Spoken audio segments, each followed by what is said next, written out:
Hello again. Today is the first day of the Drive-In Exploitation Challenge over at the DVD Talk forum, and it's similar to October's Horror Challenge. We're trying to do 100 films in a month, and it's just for fun. I mean, there's no prizes or anything, and you get to commensurate with other people that like these kind of movies. So anybody that has an interest in that, I would encourage them to go over to the DVD Talk forum and check it out. So yesterday, when you're doing these kind of things, I don't have a realistic objective to hit 100 films. I mean, but you do like to get off to a good start, and I just figured yesterday I would try to hit it pretty hard, knowing that during the week I was going to lose ground. So I did about 8 films yesterday. I just woke up around 5 in the morning and got started, and so I made some pretty significant progress yesterday. First up, let me show you what I watched. I started off with a trailer compilation. This is Trailer Trauma from Garage House, and it was really, really good. It's about 2.5 hours of trailers, mostly 70s and 80s, and it was funny when I was watching, I thought, well, I mean, I'm a child of the 70s, so I figured that most of these I've already seen. Of the 65 trailers, I've only seen 7. Some great stuff in here, so I would, if you're interested in trailer compilations at all, I'd highly encourage you guys to check this one out. This one doesn't have any other special features. It's about 2.5 hours, but there are 65 trailers of some things that I've never seen before. Here's the inside artwork. So yeah, that started it off. And then I moved into some cheesy goodness with American Ninja from 88 Films. This is the American Ninja collection. And Michael Dudikoff stars as Joe, a guy without a past, without a childhood, or at least he's lost the memories of that. And he's joined the military, and of course it's a martial arts film along the lines of many other one guy against the system type movies, but it's so freaking hilarious. I mean, this film had me in stitches. Canon put it out, so you can imagine what it was like. I'd never seen any of these before, so I watched the first one, and it's just hilarious. The acting is bad. The dialogue is just cringeworthy. I mean, they got a colonel in here that dresses like George Jones. Like, it came right out of a George Jones country music concert. It's just hilarious. And his name is W.T. Hitchcock. So you can put those together and figure it out for yourself. I mean, it's unbelievable, but it's must viewing. I give this an 8 out of 10. Let's see, what else have we got here? Then I switched gears and watched I think this is the last of the Toxic Avenger films, Citizen Toxie, Volume 4. And this is another 88 Films release. It's got 10 hours of special features. I'm not a fan. Not a fan of these films. I think they're just, it's bathroom humor that I guess I'm just too old to appreciate. But, I mean, you've got things like a guy when Toxic Avenger first makes his appearance, the guy's wearing a diaper and he shits the diaper and shit's coming out of the diaper. I don't know. It's just not funny to me. The girls are, there's a little bit of nudity, probably not enough to carry the film in my opinion, but it's just an endless set of set pieces that are stupid in my opinion. But to each his own. I give that a 4 out of 10. Then I watched, let's see, I watched The Fall of the House of Usher, probably the classic Roger Corman gothic horror set piece film that this and Pit and the Pendulum, I think, really kind of reinvigorated gothic horror films from in the 60s and encouraged, I think, the Italian cinema to really get into those films as well. And of course Hammer did as well, but I think this is a tremendous film. This is a great film to watch on a rainy Saturday afternoon. This is the Arrow release. There's the back cover art. Vincent Price is just outstanding. This film is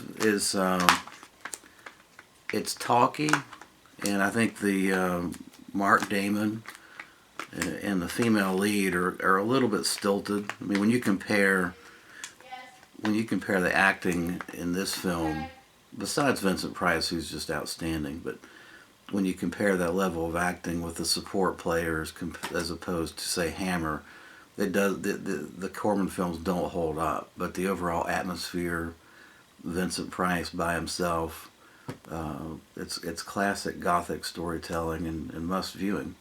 This Arrow release is excellent. It's got a commentary ported over from this old MGM release of Roger Corman talking about the film, and then it's got a series of 30-minute interviews with Jonathan Rigby, I think, is one of those who's more famous for his writings on the Hammer films. There's also a booklet, very comprehensive booklet on that. So yeah, that's Fall of the House of Usher, 8 out of 10. Then I watched the Bela Lugosi movie. I was kind of all over the map yesterday. I watched Bela Lugosi Bowery at Midnight, 1942 Monogram production. I've always avoided this film because I thought it was kind of a comic relief type film, unfortunately probably making fun of Bela in his old age, but based on the Bowery Boys in the 1940s. But thankfully it was not. It just happens to be named Bowery.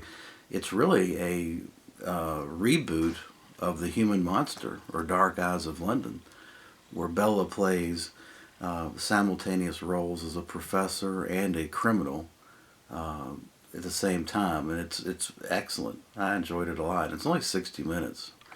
This release has a commentary with Ted Newsom and Bela Lugosi Jr., which is not very good, but the transfer looked really good. I thought it was a fun time. You can pick this up for $3. Then I watched Doom Watch. Now, Doom Watch was a release from 1972. Tigan Films, which became Amicus, released this, and it's based on a 1970s BBC TV show about the effects of water pollution contamination on the populace. Basically, it's almost a precursor to The Wicker Man, but it's got a different slant, because what you've got is a company that's released chemicals that are causing agricomalia in the populace from drinking the water. It's slow, it's talky, very much shot like a TV program, but it was an enjoyable watch. I recommend it. Peter Sadzey, who directed Scars of Dracula for Hammer, directed this. So yeah, that's Doom Watch. And this is a Kino release. Kino Lorber. And finally, actually not finally, let me grab this one. I watched The Church. This is a shameless release. And it's got a 30-minute interview with the director, Michael Savoy. I wanted to like this more than I did. It's produced by Dario Argento. It's got Goblin involved in the soundtrack. But and it had a great premise. You've got, the first 10 minutes, you've got basically the Knights Templars killed a bunch of people they thought were Satan worshippers and then built a church over top of the burial ground. And of course, then you fast forward to modern times and you get a bunch of happenings, strange happenings within the church. The premise was great, the execution sucked, and the acting I thought was terrible.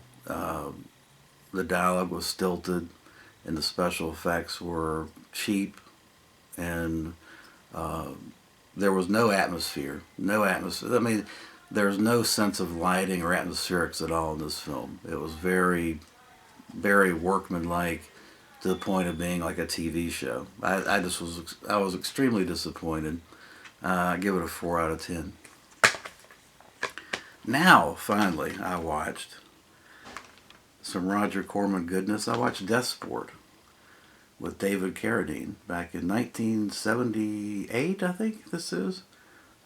David Carradine, this is a post-apocalyptic kind of a takeoff on Thunderdome with motorcycles. It was hilarious.